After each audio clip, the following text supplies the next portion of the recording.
Here we go. Dude, so thank you for the grand tour. Absolutely. This is a rad-ass facility. Thanks, sir. For the listeners, so, like, you've been training for well over a decade now, right? Yep, coming up on 12 years now. Yeah, and I remember back in the day, like, when we used to work at 24 Hour Fitness, I used to, like, ear hustle whenever you're talking to clients, and you have a very interesting story as Yeah. far as, how you came into this world, like, let's start there, like, because traditionally, I mean, you played football in college and you did all that. So let's go back into the beginning of your story, dude. Like before you started training. Yeah, I mean, fitness wasn't a huge part of my life. In high school, I was over at good Zumwalt South over there with the Bulldogs, and went to college and started really getting in the weight room. And that's when I started getting passionate about fitness. But Okay. Were you a small guy? yeah, I mean, I went into school. I weighed, I think, $175. Oh shit. And, I was recruited as a quarterback. Oh, really? Yeah. So, I had an arm, but, 5'10", 5'11". Went out there, made some plays, but I ended up getting moved to outside linebacker. Oh, really? So, there was some coaching changes and, went to outside linebacker and, being 175 playing college ball, I got my ass just handed to me. Dude, football is such a crazy game. It's really a game of giants. Yeah. Whether it's like D1 or it's like NAIA, like everything in between, those are fucking monsters, bro. Some big boys out there. Yeah. And especially when you go from being, a high school kid and you're playing with grown-ass men. Grown men, dude. That are, there's a big difference between an 18-year-old and a 23-year-old. Oh, yeah. And these guys have been lifting, eating, and now they're ready to eat your lunch. So, I got beat up a little bit, and that's when I was like, okay, I'm a competitive dude, and so you might get the best of me one day, but it ain't happening again. So, I started hitting the weight room. My position coach, he really got me interested in weightlifting. So I was doing 2 days with lifting and with football, and then I think after that first year of, just all clean, not really any supplements, it's protein, but I went from 175 to, maybe 195, and then I came in strong like at 205 the next year, and I started turning some heads. That's solid. I had quick feet. I could read the field, so I started getting on the field. And, I left college weighing 220. Dude, you're massive, bro. Yeah, couldn't bench press 185 when I came in. When I left, I did 225 for, I think 22, 23 reps. Yeah. But, getting out of that, my dad was an accountant. And, I didn't know what I wanted to do. I just knew that I wanted to play football. Yeah. And accounting just kind of came easy to me. It just kind of fell into it in college. It seemed right, being around my dad doing that. Yeah. And, so I studied hard. I did well in college. And as far as, academics go, and got a pretty good job out of college. And I did it for about, almost a year. And I was like, man, this is not for me. Not it at all. I can't sit behind a desk. It wasn't rewarding. Doing people's tax returns. It was, it wasn't it. Yeah, man. That's the challenge with, like, the American dream in the sense of here in the Midwest, and, it's just pushed down your throat, like in high school. Where are you going to college at? Where are you going to college at? And then you go to college. Like, even if you don't necessarily want to go to college or know what the fuck you're doing, you're just going through the motions. You're just, I guess this is what I'm supposed to do. So let me do this. Let me go get this 9-to-5 job that's going to pay $40,000 a year to pay off, like, for some people, $70,000, $80,000, $100,000 with the student loan debt.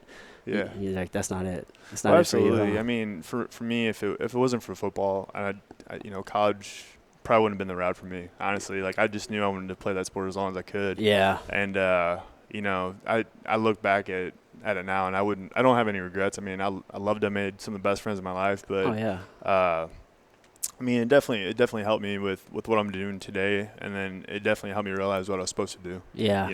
Yeah. You ever think about, like, all the brain damage that you took playing football? I do. I think about it, and I fought for a decade, bro. I think about all the brain damage I've taken. I had a scare actually about 2 years ago. Oh yeah. And I had to go get an MRI. I mean, I've never had headaches. I get occasional sinus headache here and there from allergies or whatever, but I mean, it was just day after day. Never get migraines, but It was like for a good month, and I finally went in and, you know, told the doctor my story about, you know, I've been playing tackle football since I was 6.5 till I graduated college. Oh, so that was your primary sport all through life? Yeah. Okay. I mean, it was nonstop, and, you know, even when you're a younger kid, you're still making hits and taking hits, oh, and, yeah, you know, doing that. So went in, and my brain was fine. It was just distressing, really. Yeah. You know, so. But still, that's some scary stuff. Oh man, I was nervous.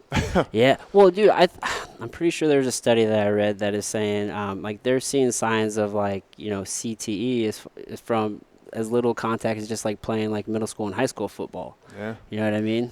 I mean, I think I've seen some stuff from people just playing soccer doing head balls. Yeah, dude, head balls and soccer is yeah. doing it. I think even like motocross and just like the jerking from like race, like NASCAR and different things. Like you even seeing those athletes get different like, you know, TBI and CTE symptoms and whatnot. No, absolutely. You know, so after getting out of accounting, I literally I walked in that day and I told him, I was like, I'm putting my 2 weeks in, and I didn't know what I was going to do. Yeah. So you know, I thought about it, and I actually didn't put my 2 weeks in. I felt kind of bad. I was like, I cannot go back here ever again. Yeah, and soul sucking. Unplugged my computer in Columbia, Missouri. Came back, didn't really have a plan. Started landscaping again. Like, you know, I went from wearing a suit, being an accountant in the AC to, you know, give me a shovel again. Let's landscape. Like I was telling you earlier. And, yeah, you landscaped for 8 years, you said. Yeah, and I was standing out there in 100-degree weather with my jeans and work boots. I'm like, what the hell did I just do? Like, I didn't. That was cake back there, but I just couldn't take it. Yeah. You know, so I thought on it, and I knew that I loved helping people. You know, I'm very passionate about that. And I did fall in love with lifting weights. So, you know, back then, and you know this, like 2007, 2008, personal training wasn't what it is now. No. I mean, I told my dad, he hasn't really not been mad at me. I was a pretty good kid, but yeah. It was disappointed, and that hurt, man. Yeah, we're in a very interesting space now when it comes to health and fitness, kind of like we were talking about earlier, because it's glamorized with social, right? It's like being an entrepreneur. Like that's like the new buzzword. Everybody wants to be an entrepreneur, but even back in like 2008, that just means that you're broke and you don't have a job. Yeah, you're a dreamer back then. Yeah, dude, you're just dreaming, like living in the clouds. Absolutely. Yeah, man. So you stopped. So you were doing construction, and you realized, oh man, I'm gonna go into training. Yeah. So I was doing landscaping, and the last thing I did before I unplugged my computer in Columbia, Missouri was I started looking, hey, what can I do that involves fitness and helping people? So I applied for the fitness manager position, and they finally called me in after 3 weeks for an interview, and they said, well, you can't go to fitness manager. You gotta be a personal trainer and kind of work your way to that. And I was like, earn your stripes, dude. I got a college degree, and what the what the hell? Bro, I got this piece of paper. Yeah, accounting degree. I was an accountant. Like you barely graduated high school. I didn't say nothing like that, but I was like, okay, I'll do the personal training thing. Yeah. I mean, that took off for me. Like as soon as I started helping people and seeing, that you could touch somebody like that, somebody that was having trouble walking or getting up and down off the couch or losing, 10 to however many pounds, like, dude, that was the most fulfilling thing in the world. Yeah. And I remember you crushing it at 24-hour fitness. Yeah, man. You were crushing it, bro. No, I appreciate that. Dude, one day you came in, you had new rims on your car. I'm just like, oh, shit. That was a big deal. I ain't got a new pair of rims since, man. Fucking balling, bro. That was it. Yeah, dude, those were good times, man. But that big box gym is such a different environment. Yeah, absolutely. Yeah. It's not my jam. Not at all. I mean, the reason that they were going after stuff wasn't the reason that, I was in that career. And I only lasted there for about a year before I was like, this isn't for me. I know there's something better out there to truly help people. Yeah. And, and I don't know if you were there much longer after I left or. I think I left before you did. Before me, yeah. I mean, we both weren't in there that long. Yeah. The last big thing I remember at the gym was actually when you proposed to Nicole. Yeah. In that open area. That's like the last big memory I have at that gym. Right. And then I think I left short because I started working at Supplement Superstores, and that actually probably overlapped for like a month or two. Mm-hmm. And then I was like, I'm out of here. Yeah. Yeah. It's just that big box gym is just such a different environment, especially at that time. There was just mostly, you get a lot of, at least it maybe just me being unfair, but I feel like you get so many people in there who like just aren't serious about fitness. No. And when you get in that corporate model, like I feel like they're focusing on the wrong shit. Oh, absolutely. Like, bro, you're not selling 10% subs this month. Like, that's exactly what I was just gonna say. Like, I think the people that were in there. I mean, we did have a good team of trainers in there for sure. You know. Yeah. We were talking about a couple of them earlier, but when you're sitting there pushing people for the subs and the how many sessions you train to get commission, and it wasn't for the right reasons, like I was saying earlier. Right. So, and then that was the main reason for just getting out of there, and then it turns into a nightclub at 5 p.m. and it's just it wasn't for me. You were doing a lot, man. You were teaching, so you're doing one-on-ones and teaching classes. Yeah, absolutely. Doing the cardio kickboxing stuff, or was it was boxing? You're doing a boxing workout. I remember that. You had several classes you taught. I was doing whatever I had to do to become a master trainer as fast as I could become one. Yeah. And then as soon as that happened, I pieced out. But it was like that was me getting into hustle mode because I had bills from being in Colombia still. Oh, okay. And this and that. So it's like, trying to make ends meet. Do what you gotta do. Yeah, I mean, I love doing it. It wasn't the right environment, but I still loved helping people. Right. So. Yeah, and it's a good experience. Yeah. Do you still teach classes? Or do you just keep it one-on-one? So I got rid of, when we first opened Dudas Fitness about 6 years ago, I was done with teaching classes. Yeah. I wanted to focus, more on the one-on-one. We get a lot of people to, the corrective and, rehab, all that. So that's kind of taken over, my schedule. Yeah. But then with the way the industry is going, that's why I made Inferno. And that class setting. Yeah, make it kind of work the way that I wanted to, so you're not just crushing people, you're kind of helping them still. Yeah, classes are tough because, from my aspect, like if I have like a group of people there, it's like you don't want to ignore these people to help this person, or like you see somebody with just like terrible fucking form. Yep. And it's just like, we gotta really fix that right now. And then you get those group settings, and then there's no real individualized attention. You have people, they don't have the capacity for certain movement patterns, but they're doing them anyway. Yep. You see in these bar classes, they start adding load to like dysfunction, and it's just like, oh my God, dude, we're gonna blow out someone's fucking knee.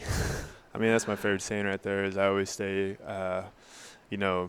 don't build strength on dysfunction, man. You know? And you see it all the time. And that's kind of, what I do with Inferno. I built, I made all the classes for like the last 8-9 months. I've been putting just the program together. And we got such a good group of trainers that, they're following that kind of protocol. Yeah. And, it has aspects of, stability, mobility, but a little bit of cardio. So people are getting that. Yeah, and then we're working on strength. But, it's kind of different here because there's not, 600 people rolling through here. Yeah.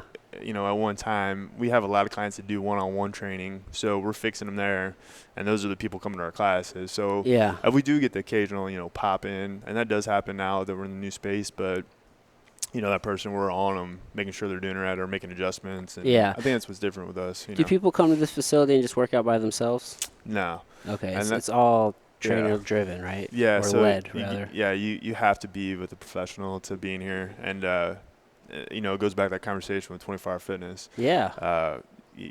People are in here using equipment. You want them using it the right way, and we want it to be very focused. When you're with a client, I mean, let's be honest, personal training is not cheap, right? It's not. Yeah. It's an investment. So, you know what I mean? absolutely. Like knowledge and time, it costs money.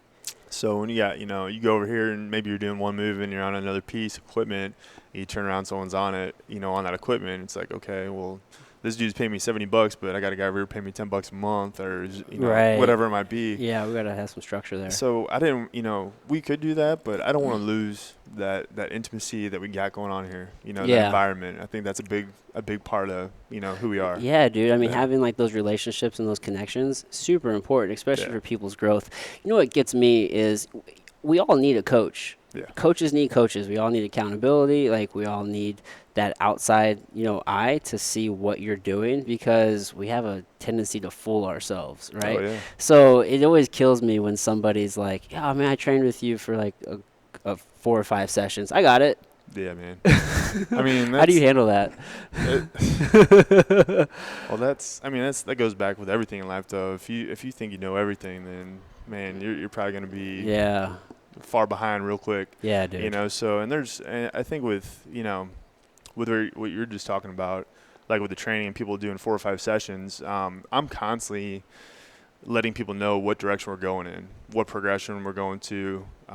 You know, if they can't do something, I let them know, hey, we're going to get there soon in a couple weeks. And I think it's one of my strengths as a trainer, and I think a lot of our trainers are good like that.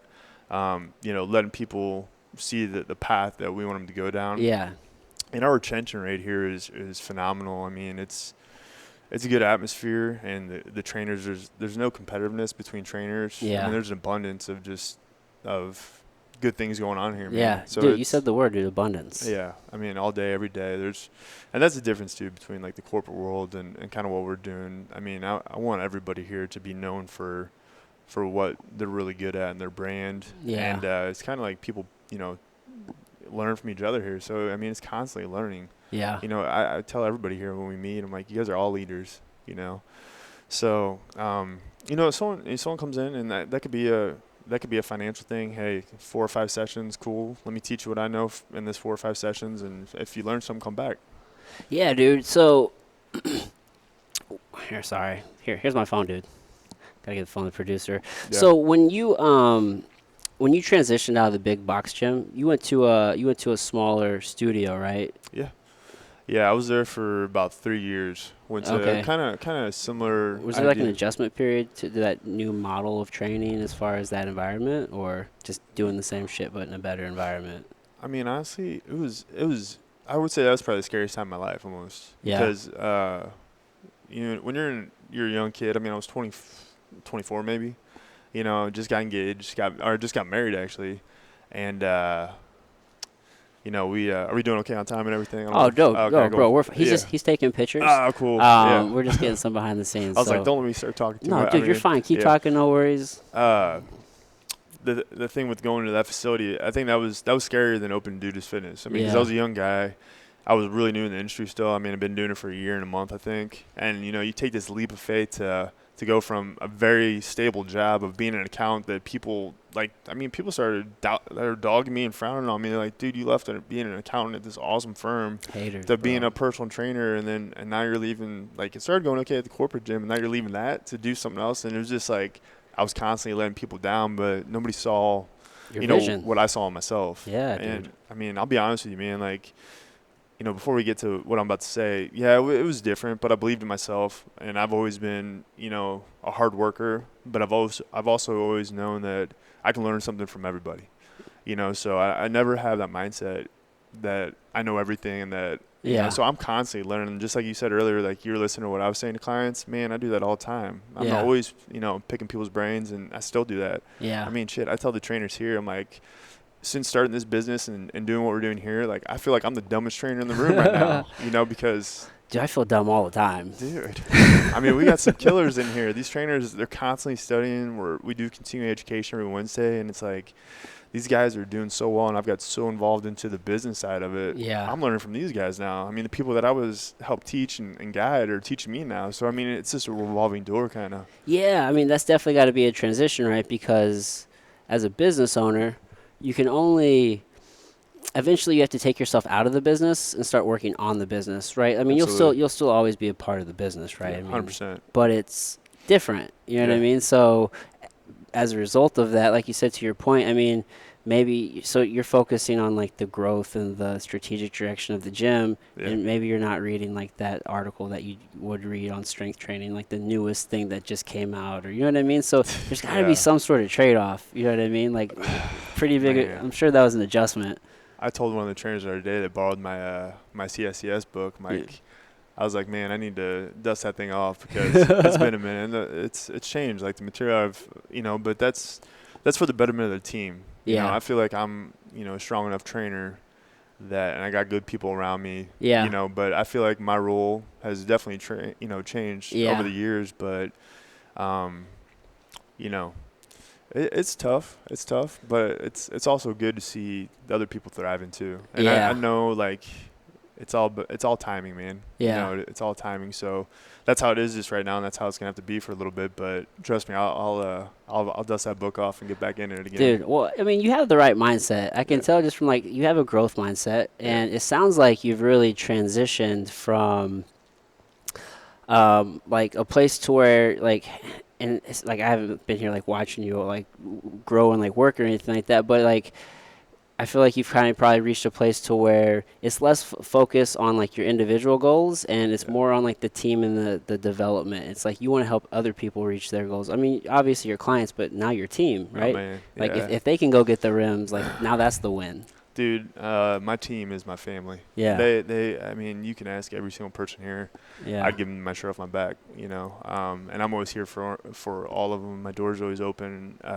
I have a very good relationship with everybody here. Yeah. And I think it goes back to what we were just talking about earlier about the abundance mentality and the non-competitiveness between trainers, because I literally, like, I know when I come in here that I got, 14 other people and their families relying on us to do well. And I think that's why the role has changed a little bit. Yeah. That's why it changed, because I have to bring my A game every single day for this business. Yeah, the stakes are higher. To do well, and I want these people to thrive. And I've told every one of them, like, I don't, like, you watch our stuff. How much do you see me on social media? Dude, you're not on social media. Yeah. I do not want Dudas Fitness to be known for me or Nicole. I want it to be known for all these great trainers that we have here. Yeah. So, I mean, if you look at it, everybody's got their own LLC. I mean, shit, I wear more of trainer shirts in our gym than I wear my own. Oh, yeah. They all rock their brands, and I'm proud to wear it. I'm proud to wear that, So you don't require them to have, like, any sort of, like. I'm going to have to get one of those I Will shirts. I'll be rocking that. Yeah, dude. I'll be, I'll hook you up. Flexing on there. But I want everybody,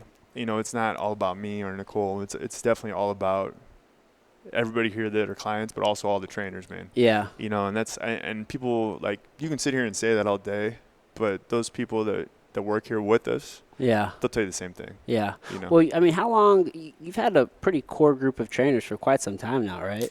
Yeah, man. I mean, I've had people here since, Angie and Candace started with us. Yeah, since when we you opened the opened. doors. Yeah. And they're still here. I mean, honestly, every trainer that we've hired, well, let's put it this way, I haven't had a trainer quit on me. I haven't had a trainer quit. There you go, dude. So we'll leave it at that. Yeah, I can dig it. Yeah. So what do you like to what do you look to these days for like knowledge? I mean, we kind of talked earlier, like you're not really into like the podcast game, like that's not your jam. Yeah. Like, are you do you have like any mentors or like any books that you like, or like what's your jam, dude? Man, one book I can just jumped to my mind when you said that is Essentialism. Essentialism? Yeah, What's that? That's just a fantastic. It's a business book, but I mean, you definitely can apply that to every aspect of your life, and that's kind of one thing we got going on here too. Is like I'll read something, then I'll pass it around. You know? And I'm sure you heard like, I'm blanking out here. What's Start with Why? Oh yeah, like Start with Your Why. Yeah, dude, that's a good book for sure. All those things. There's Hustle. That book. I mean, but I would say Essentialism is also one of my favorite books is Shoe Dog by Phil Knight. Right? Oh yeah, I haven't read that yet. It's on my list. Man, that is. I might have it in my office. You can borrow it. Okay. I might. Story of Phil Knight, right? How he started Nike. Yeah, it's ridiculous. It's awesome. But stuff like that. I mean, I watch documentaries. Yeah. And you have any like go-to entrepreneurs that you like? Because we're in the age of like we're talking like entrepreneurship is very popular, and you got your Gary V's, and your Andy Frisellas, and your Grant Cardones. Yeah, absolutely. Like, you ever looked at any of those guys for like little tips here and there? Like, not obsess over them, but is there anyone you like? I don't obsess over anybody. I've checked out. I told you earlier the MF CEO. Yeah, that was good. Yeah, but here's the thing, man. I've developed relationships. We talked about personal training being, it's a luxury. Yeah. And I would say that 75% of my clientele are business owners. I mean, so every time I'm training them, they're training me. Yeah. So you're constantly getting. I'm listening to every detail. I have probably 4 or 5 people that I have gotten very close to that are very successful. Yeah. And I'll run something by them. And you see what they say, or I'm just listening to things they got with their business growing, because as I'm growing as a trainer, I'm growing as an entrepreneur, and I mean, some of these people have been training me since I was 22, 23 years old. I'm coming up on 35 here now, so Dang, I would say that's been a big part of it as well. But I do enjoy. Yeah, just reading. those conversations with your clients. Yeah, Man, dude, that's huge, man. Like, I mean, that's a mentorship in like its own way. But that's no bullshit either. Like, you can read anything in a book, and it's hard to say. But when you see a business owner struggling, and this worked and that didn't work, man, or this or that, like, and I trust these people. Yeah, it's funny you say that, because I actually just saw a clip today. Is by Sean Thomas, and he runs a site, or not a site, but a page on Instagram called Ask a Millionaire. Yeah.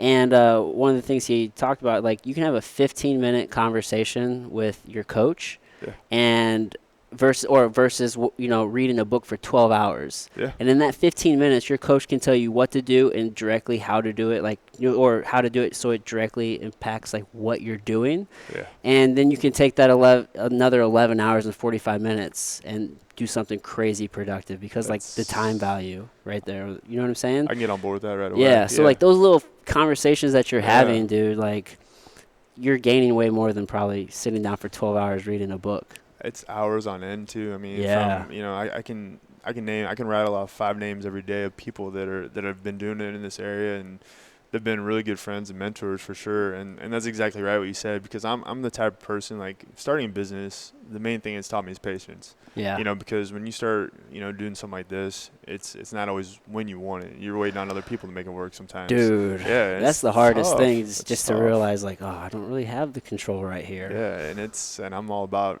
trying to be in control of my destiny like that. Very type A. Yeah, absolutely. But what you said is exactly right. Like, I would say that's my biggest source of me learning is getting coached by just, some of the great clients that I have. Yeah. So that's what keeps it working, man. Is like I'm helping them, but they're helping me. And dude, yeah, it's very beneficial for everybody. Ton of value there. So what's your training look like these days? I mean, running a business has got to be hard to fit in your training. Man, I'm slowly like getting away from training like I used to back when I could, afford some rims, but it's 5 a.m. till 11 or noon every day straight. And well, no, like you're into like personal. Yeah, I mean, look at me, dude. I'm like 183 right now. Bro, you're fucking still jacked as hell. I couldn't go play outside linebacker again. Let's put it like that.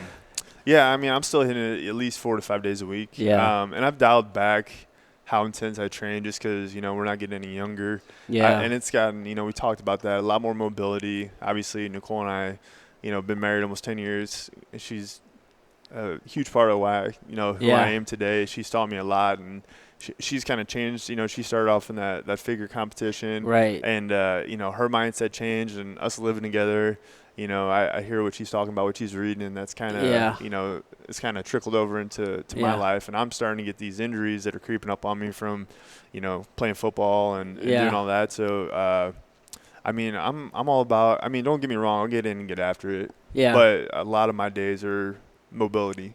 And every single day I get up and, I do some form of yoga, stretching, rolling, whatever you want to, call it, just to get moving good again. Yeah. So it looks a lot different than when we were growing it up at 24 Hour Fitness. Oh, dude. Yeah. Well, you know what I've realized, especially talking to like guys our age, the hardest thing for a dude to do is to like accept the fact that their intensity has to change the way, like, they can't train the same way as when you're like 20, 23, 25. Like, you can't do that. No. The body won't hold up, and like you just don't have the same, you don't have the same capacity because like as we get older, power is one of the first things that kind of usually goes. Right. You know what I mean? Like that ability to really explode as you get. But I mean, strength and endurance is still there usually. So you kind of have to like change the way you train and be okay with. That's usually like a big mind fuck for most people. I mean, it's hard. I mean, it's just like you said. Like I remember, like I can close my eyes and think about my last day playing football. Like I took those pads off and I was like, shit, I'm never putting those shoulder pads or helmet back on. I mean, it's a tough pill to swallow, man. You've been doing it since you're 6.5. That's like your life. Like Saturday rolls around or Friday, whatever, your high school, college, whatever it is. And when that's over, it's over, man. And I try to tell these young athletes, I'm like, dude, you better take it all in right now because it's going to be a blink of an eye and you're going to be old like me. Yeah. and not doing it. So, the sports change, the training changes. And it has to, man. And if it doesn't change, then you better be ready to pay for that. Yeah, dude, because your body's gonna fall apart. Yeah, like you're gonna create imbalances. You're probably gonna hurt yourself. Oh man, it's no bueno, bro. Yeah, and that's the thing. I mean, you can get back into. I mean, the intensity might change a little bit.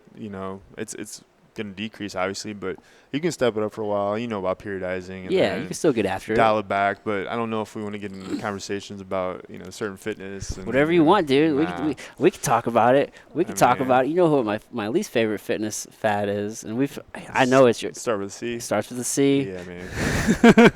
Yeah, I'm not big on CrossFit. Dude, either, I'm just not into it. Like, a positive about CrossFit is has pretty cool community as far as if somebody's looking for a community, like that's pretty cool. Yeah. However, like once you start making it into a competition and you got people who are new to fitness and they don't have capacity, they don't know how to do certain things, they don't have these basic functional movement patterns down.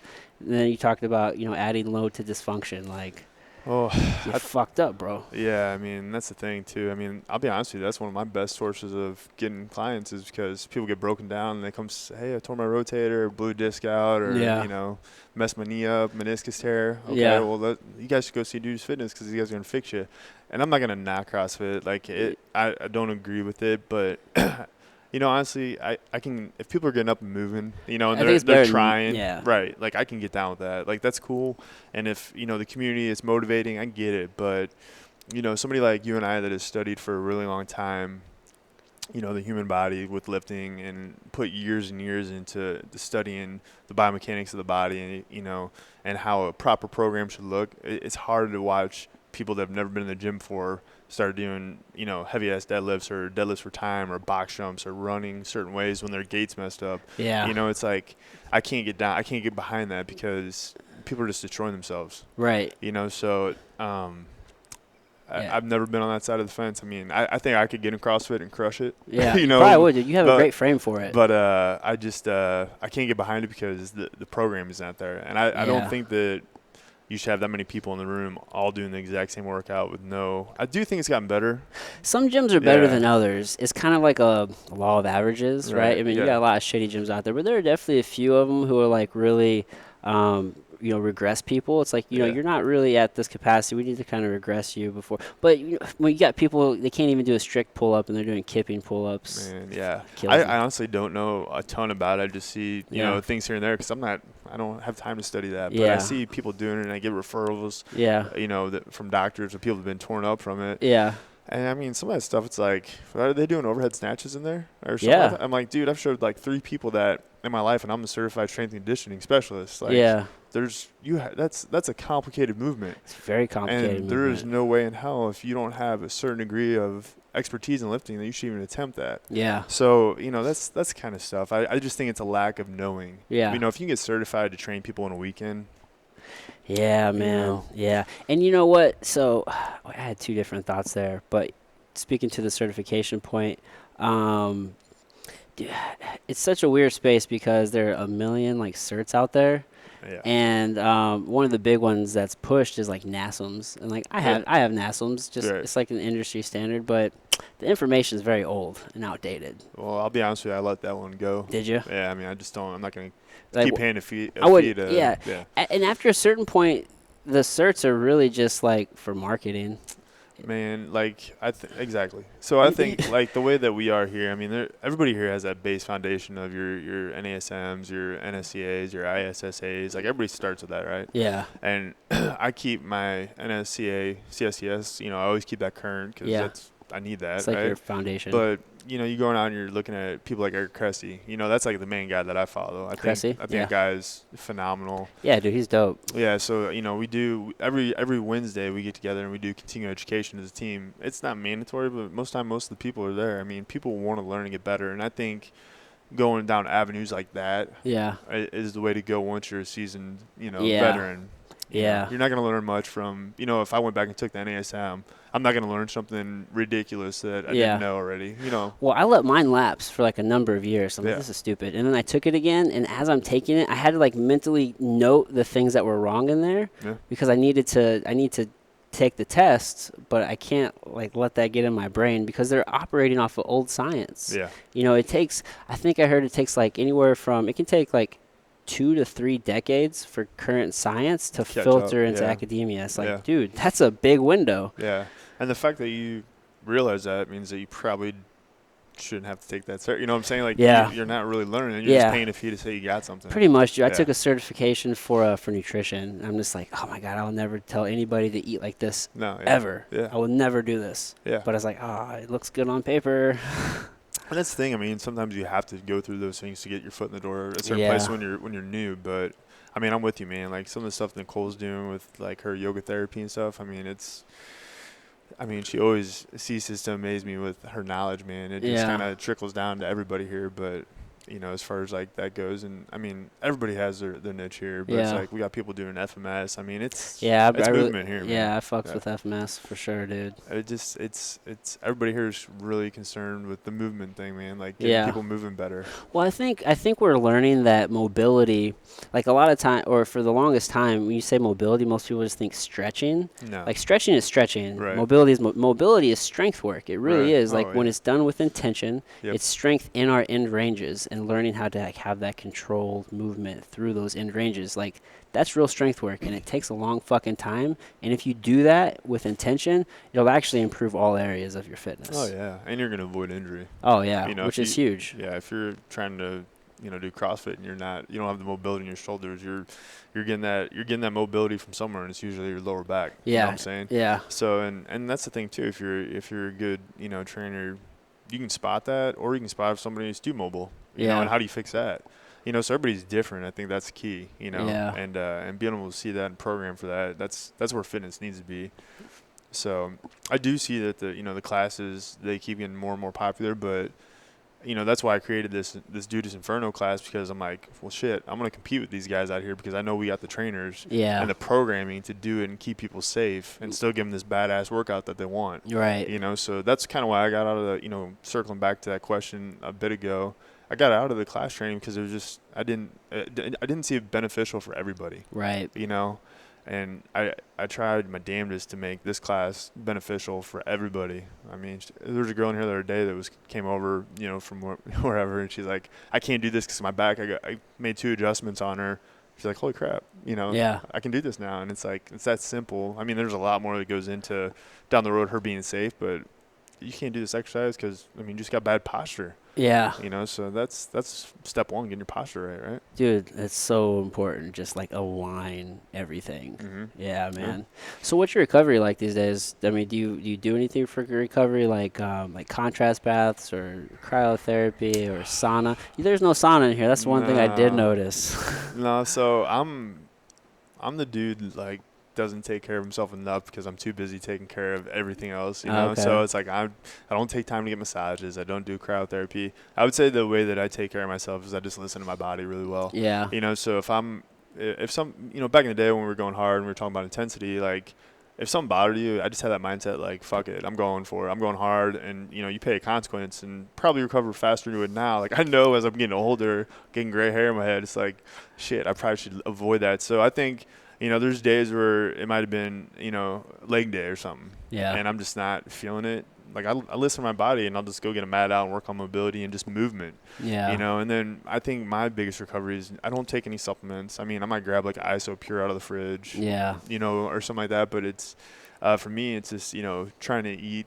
It's real food. Yeah, trying to eat real food and get rest, which I don't even know what that word is these days. But yeah. Are you sleeping? Man, I'll be honest with you, like, you can talk to Nicole about that. Like waking up at like 1:50 in the morning doing payroll. And damn, dude. Yeah, I mean, I get up at 3:30 every morning. Yeah. So I mean, some of those people, I would get on Facebook every once in a while and mess with people, like take a video with my lab doing my roll and stuff. But yeah, I'm not big. I go to bed 7:30. Okay. 7:38, and then I'm up and at it. But for me, it's.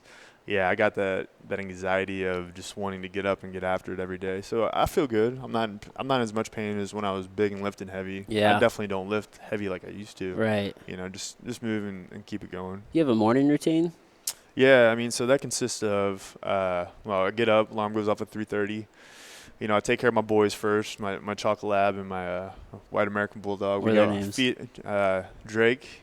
It's my chocolate lab, and then Chip is my American bulldog. Which every dog I've ever had, I've named after a musician, but obviously Drake. But right. Chip was a foster dog. I didn't think we were gonna keep him, and I actually took his ass back to the shelter. And my mom and Nicole are, don't take that damn dog back. They were chewing my ass out, and so I brought him back home. And he's a good dog. I'm really glad we kept him. Yeah. But, I mean, shit. I thought he was like 4 years old. Nicole's like, he's about to be 7. I'm like, shit. That means Drake's 10. So, I get up, take them out, and then, my bulldog, he goes back into bed with Nicole into the bedroom, and Drake, he stays out with me, and he'll stretch kind of. It's kind of weird. I need to video it for real because, like, I'll be doing some stretches, and he's like, when people say doing downward dog and stuff, I mean, he's doing that next to me. They do it. He lays down, stretches when I'm laying down. He tries to, like, come up underneath me and hold me up when I'm stretching, and then I'll roll, and I got my softball, like a batting cage one. Yep. So I'll, we'll play a little catch while I'm rolling. He'll bring back to me, and then I'll get on that in my hips and, like, TFL and stuff. But, that's what it looks like. I spend a good 20 minutes every single morning, just working on getting ready for the day. Yeah. And that goes a long way for me because I've had a ton of injuries over the years. Yeah, man. With sports. Just taking that time for self-care goes a long way. And it doesn't take long. I mean, it's like the daily consistent, application. Absolutely. Is what goes the longest. Man, in fitness, everything is about consistency. Yeah. I mean, that's a lot of things in life, but with, like, your health and fitness, your nutrition. Yeah. Just being consistent, man. Yeah. So what's your you say you like to keep it mostly like whole foods. Like what kind of things are you eating? What does your nutrition look like? So I have been doing intermittent fasting for probably about 2 years now, but I've been doing it for a long time too. I was doing it for I think different reasons, and a lot of people like the fad of getting ripped and getting muscle. Nah, I tore my PCL. Honestly, I think it was just from an old football injury in college from tearing my MCL. I literally, like, bent down one day to turn the radio off at the old gym. That was back when we had the, like, iPod on the thing. And I went to bend over. My knee cracked weird. And I was like, man, that was weird. And went home, I did my lawn work that day and went and met some buddies for lunch or for dinner. And I'm sitting there and I'm like, damn, my knee is feeling funky. Yeah. And didn't think a ton about it and went home, went to sleep. And, knowing my luck, Nicole's out of town for 2 weeks. I literally got out of bed like at 1:30 to, go to the restroom. And I fell over. I was like, what the hell? I thought I was dreaming. My knee was, like, throbbing. Oh, shit. Hurt. I couldn't put weight on it. I mean, and like I said, Nicole's gone for 2 weeks. And, I was supposed to play in a golf tournament on Saturday, which, I play golf now. Okay. That's about all I can play. I love it. I fucking love golf, that's bro. awesome, isn't it? Man. Yeah. Just being outside and chopping it up. Oh, it's so fun. It's good. It's nice relaxing day. Very humbling sport, I'll tell you that. Dude, you get exhausted. When you hit that back nine, bro, it's exhausting, bro. Like, you start getting tired and your form starts going. You start slicing shit. Or yeah, man. No, I get down with that for sure. But, I literally didn't move the whole weekend. It was that bad. My knee was just swollen. It hurt. I was icing it. And I'm like, Saturday came and went. I'm like, I'll be better tomorrow. It's just I tweaked it. And then Sunday, same thing. Did not even get off like an army crawling to go feed my dogs and let them out. Yeah. But being, hard-headed, I got up Monday, came to work, Pushed trained people. Yeah, and that happened for 2 weeks, man. And then it got to the point where Nicole's, like, having to help pick me up off the couch, because I'm just hurting.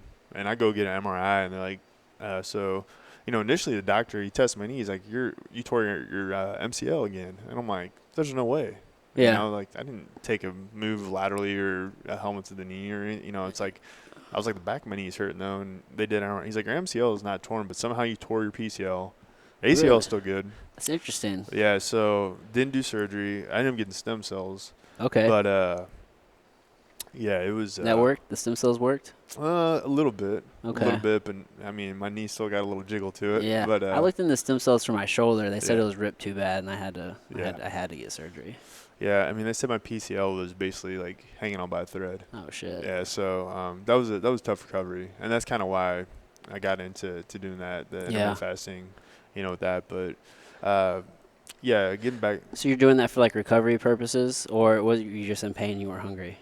No, it was a little bit for like the recovery aspect. Yeah, little recovery. Yeah. Yeah, man. I mean, you got autophagy going on, and I don't know why, but like growing up, it was always eat every 3 to 5 hours. Right.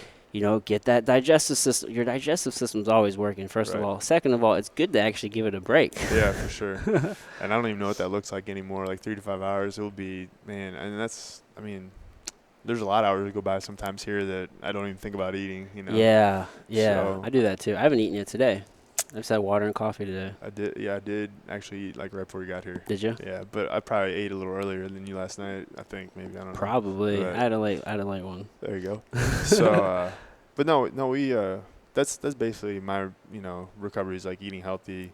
Yeah. I don't, You don't follow like you're not like keto or paleo or. No, I don't really get into that. Yeah. I Do you think eat breads and pastas or anything? Or yeah, certain ones. Like I get, we've always done like Ezekiel, but I found that I'm trying to think what that bread is with the Dave's maybe. Is Dave's like I don't know, the gluten-free little English muffin. I've always been an English muffin guy. Oh, that's your jam? Yeah, I don't know why. I just toast it and like I'll throw like an egg with some egg whites and spinach. Okay. Or find like a healthy wrap. Like I'm a huge wrap guy, man. Are you? Like, there's a wrap out there. There's like 9 chia or something. Like there's chia seeds in it.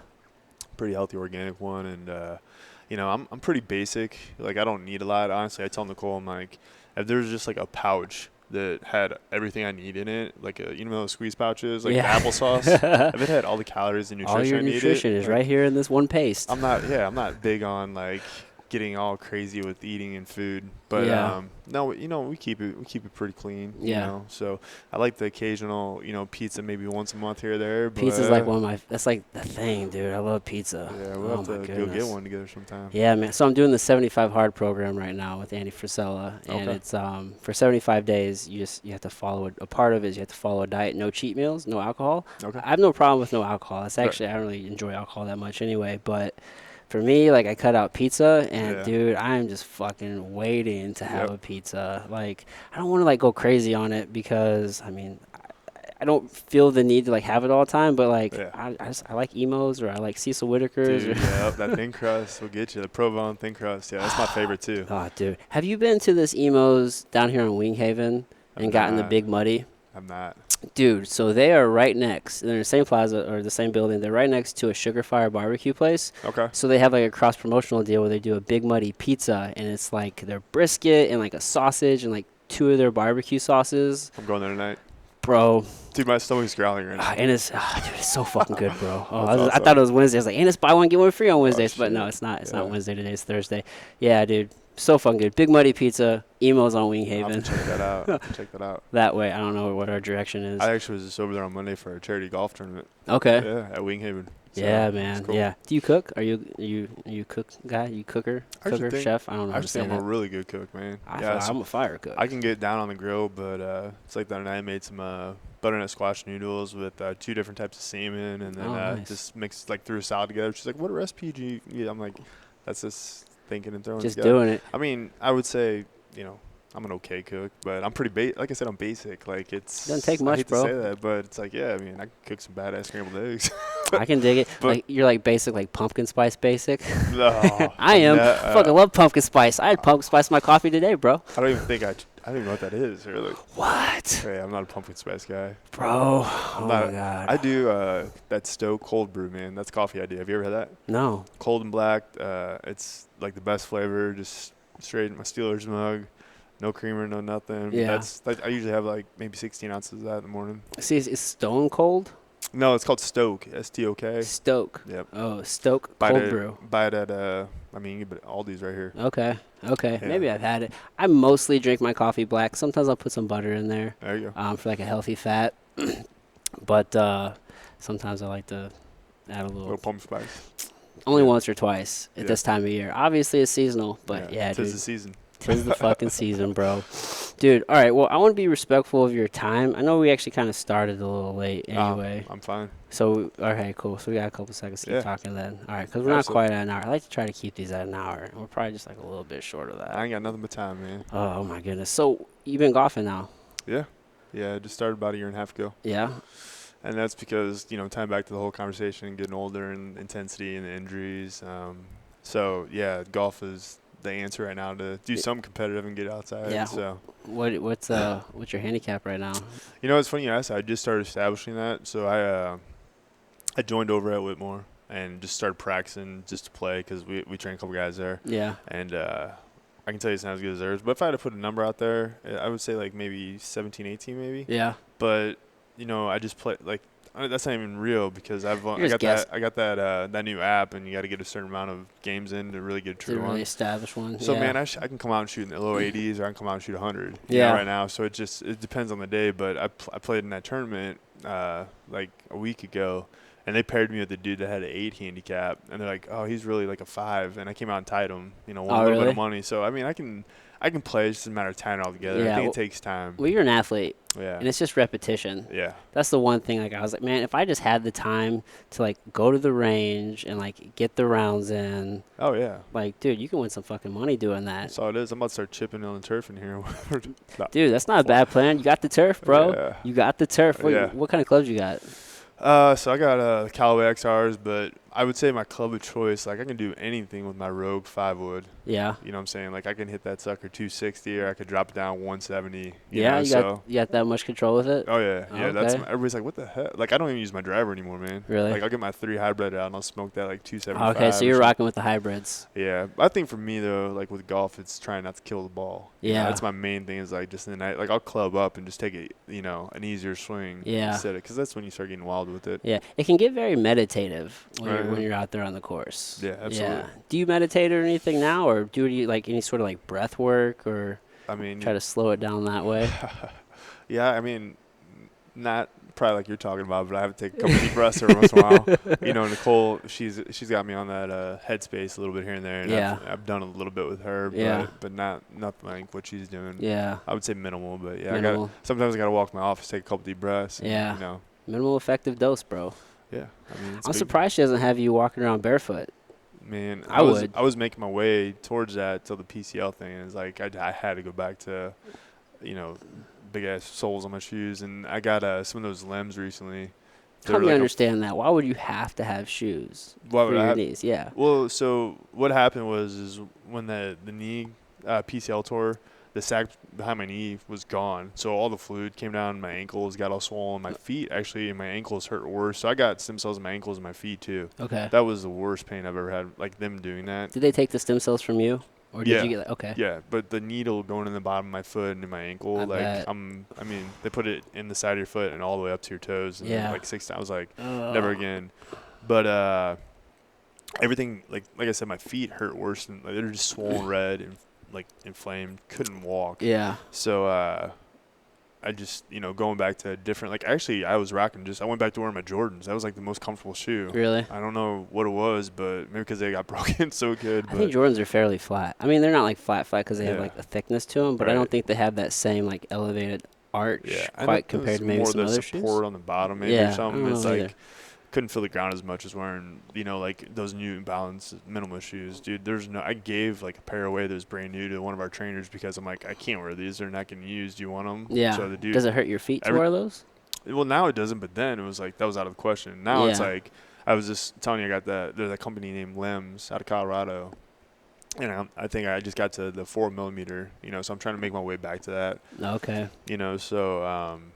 But these are just an old pair. I mean, they're all torn up, got holes in them. Yeah, but I can dig it. Yeah. I do so much barefoot these days, and I didn't realize the benefit until more recently because it's kind of popular now, right? But I had trained barefoot for so long with fighting and MMA, and it just happened to work out that it was beneficial. I'm just like, oh, okay, but it all makes so much sense, like once you actually start diving into the science and reading about and learning. Yeah. So, I was because I saw Nicole, like, she was barefoot whenever I walked in. She's awesome having her as a wife because I'm going to spend money on shoes or any of that stuff. Dude, that's the jam, bro. Yeah, so, I mean, I don't know about foot rubs anymore, but I feel like I'm rubbing a dude's feet over there. But, nah, she's awesome. You guys probably have a really good conversation about the barefoot thing. Oh, yeah. I get pretty hippie with it, man. Yeah. I like it, man. I don't like rocking shoes around the house or outside around the house, but if I'm training people, it's just, I'll be honest with you, like, even still, it's been almost 2 years, my feet could not handle, like, if I got to, like, do a lunge with no shoe on. Yeah. Dude, my big toes hurting for like days. Yeah. Dude, it takes time. Like it really takes time to like build those muscles in your foot. Yeah. You know what I mean? And funny, so we mentioned Eric Cressy earlier. Yeah. I actually sat down with like a regular contributor to his site. His name's Dr. James Spencer. Okay. And I met him whenever I was down in Austin at On It last year for a Steel Club certification.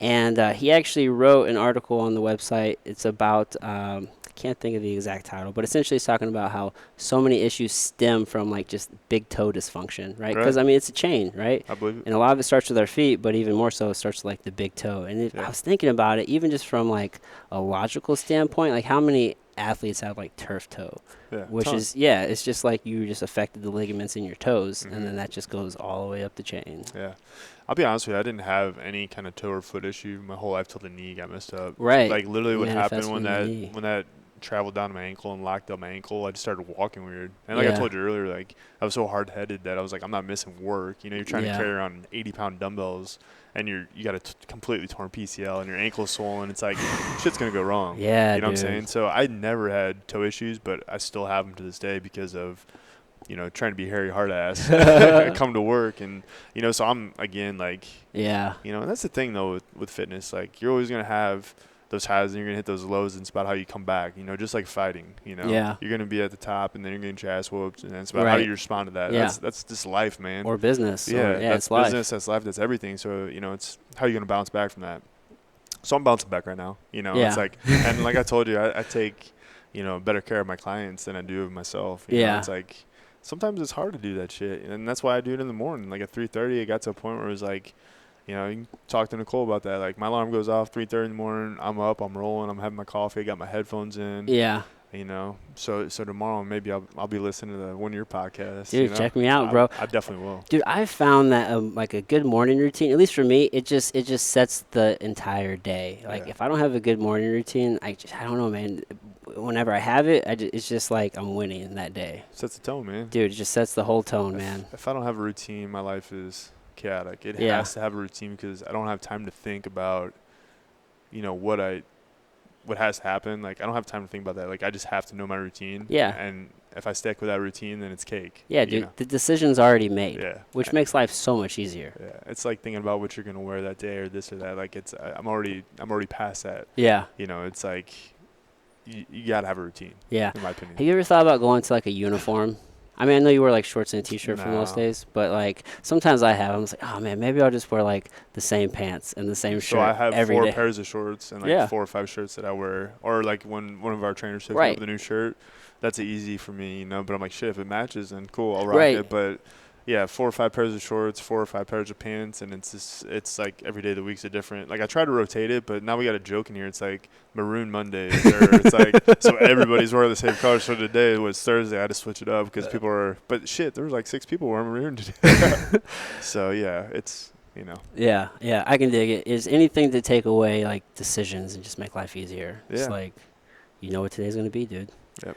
Rad. All right, bro. So, all right, now we really will wrap this up. This has been a fantastic conversation, dude. Absolutely, loved it. I really appreciate you taking this time. How like, floor is yours. Like, how can the folks like check you out? Any socials, anything like that you want to direct them to, or? I mean, obviously our Instagram and Facebook. You can hit our website up. You know, justdudas.com.